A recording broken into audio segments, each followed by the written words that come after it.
मुअज़्ज़िज़ निसार कोड़ो साहब, सदर Pakistan peoples party Sindh, रज़ा रब्बानी साहब, stage ते वेठल दोस्तों, हाल में वेठल दोस्तों,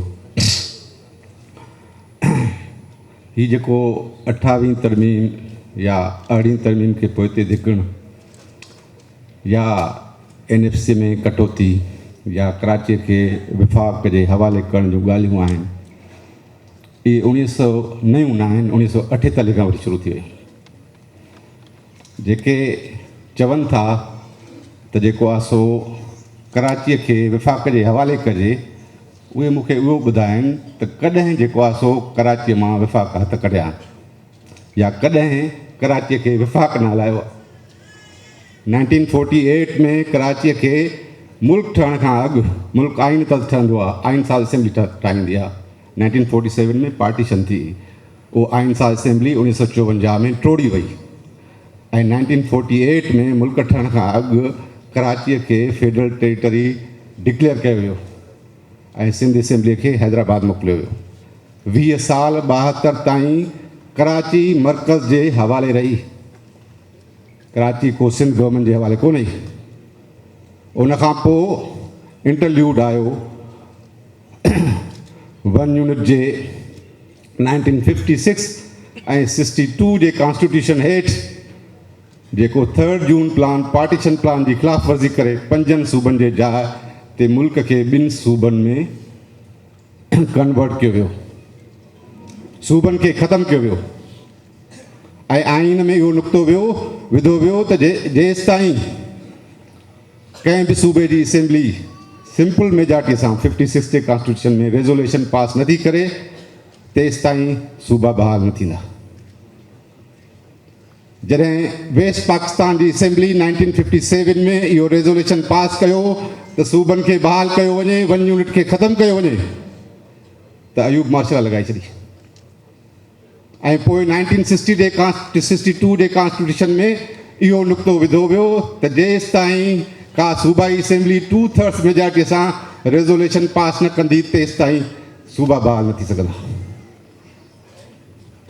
माना सूबा ख़तमु कया विया, अञा फेडरल गवर्नमेंट जेका आरज़ी हुई, जंहिंखे चइबो डोमिनेंट गवर्नमेंट, छो त सूबा ई फेडरल गवर्नमेंट ठाहींदा आहिनि, लोकल गवर्नमेंट बि सूबा ठाहींदा आहिनि।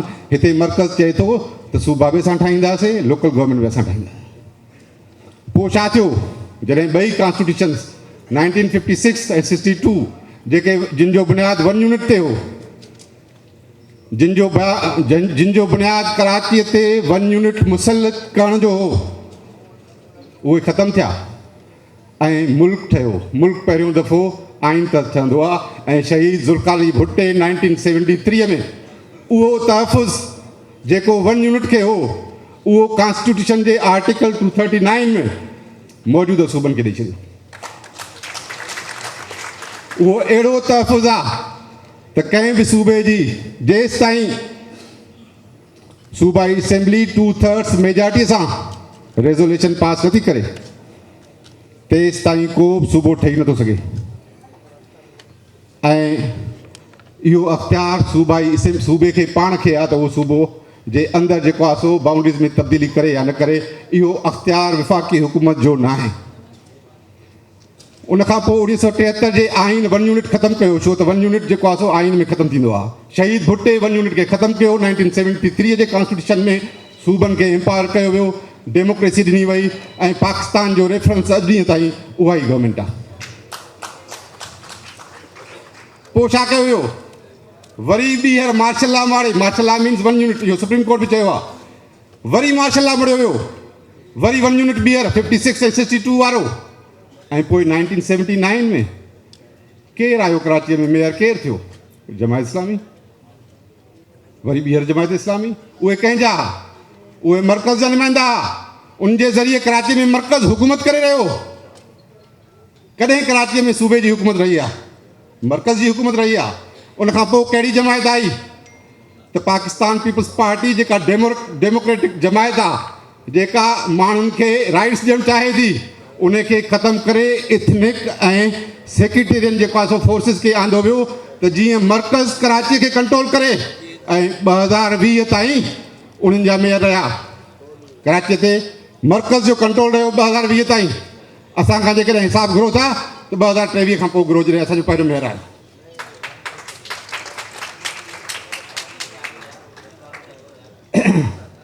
हिकिड़ो पीरियड आहे 1973 कॉन्स्टिट्यूशन खां ॿियो पीरियड आहे पाकिस्तान जी तारीख़ में कॉन्स्टिट्यूशन मेकिंग जो 18 तरमीम खां पोइ।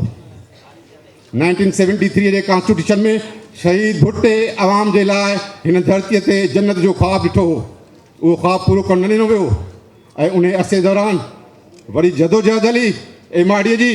उन खां पोइ बि उन कॉन्स्टिट्यूशन खे फुली तौर ते बहाल न कयो वियो। शहीद बेनज़ीर भुट्टो खे जे गवर्नमेंट खे 8 महीननि में ख़तमु कयो वियो। 58 बी सां कॉन्स्टिट्यूशन बहाल कयो वियो, पूरो कॉन्स्टिट्यूशन बहाल न थियो ऐं हिकिड़ी जुड़तू जमायत जेका हींअर इक़्तिदार में आहे उन खे ठाहियो वियो त जीअं जमहूरियत खे महदूद करे सघिजे। 2010 खां पोइ बि हिकिड़ी जमायत आंदी वई त 18 तरमीम ते अमल न करण जे लाइ उन जुड़तू जमायत जे ज़रिए जमहूरियत ऐं 18 तरमीम खे महदूद कयो वियो। त जमहूरियत ऐं 18 तरमीम आइन में आहे छा? आख़िर कुझु त आहे जंहिंजे करे शहीद भुट्टे खे शहीद कयो वियो, बेनज़ीर साहब खे शहीद कयो वियो, असांजी लीडरशिप खे शहीद कयो वियो। उहो छा आहे? अचो त ॿुधायां तव्हांखे। पाकिस्तान जी जेका डेफिनेशन आहे आइन में उहा आहे 4 सूबा। आर्टिकल 1 में जे हुसनतुल्लाह साहब बि ॿुधायो 4 सूबा इस्लामाबाद टेरिटरी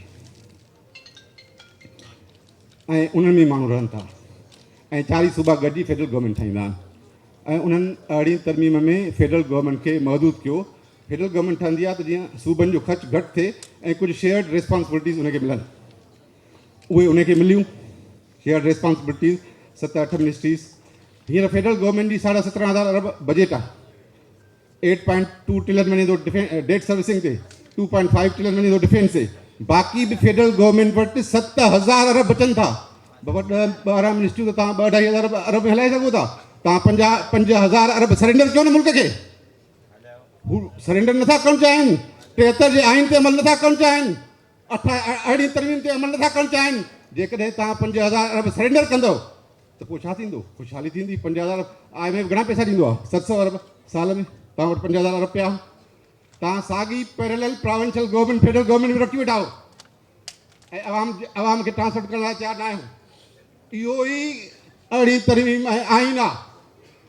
अवाम जी ख़ुशहाली कीअं ईंदी? हिन धरतीअ ते अवाम जी जन्नत कीअं क़ाइमु थींदी? आइन जे ज़रिए, 18 तरमीम जे ज़रिए उन खे रोकियो वियो ऐं उन खे हींअर जेका मौजूदा सूरत हाल आहे उहा इहा ई आहे त 18 तरमीम खे रोकिजे, आइन जे इम्प्लीमेंटेशन खे रोकिजे ऐं इहे 5,000 4,000 जेका रक़म आहे उहा अवाम ते ख़र्चु न करे, अवाम ते टैक्स लॻाइजे ऐं अवाम खे रोज़गार न ॾिजे, अवाम जी सोशल सिक्योरिटी ख़तमु करे। जेको आइन थो चए, जेको शहीद भुट्टे आइन ॾिनो आहे, जेका असां 18 तरमीम कई आहे, तव्हां एजुकेशन मिनिस्ट्री छो रखी आहे फेडरल गवर्नमेंट में? प्रोविंशियल सब्जेक्ट आहे। तव्हां हेल्थ छो रखी आहे? तव्हां फूड सिक्योरिटी छो रखी आहे? तव्हां इंटीरियर छो रखी आहे? Law and order provincial subject. जेकॾहिं फेडरल गवर्नमेंट इहे सभु ख़तमु करे पंहिंजो ख़र्चु 2,000 अरब ताईं बचाए करे त पोइ मुल्क खे 5,000 अरब बचनि था, 5,000 बिलियन, ऐं मुल्क ख़ुशहाल थी सघे थो। We have no need of IMF। इहो 18 तरमीम ऐं 73 जे आइन ते उहो अमल केरु थो चाहे? पाकिस्तान पीपुल्स पार्टी, बिलावल भुट्टो ज़रदारी।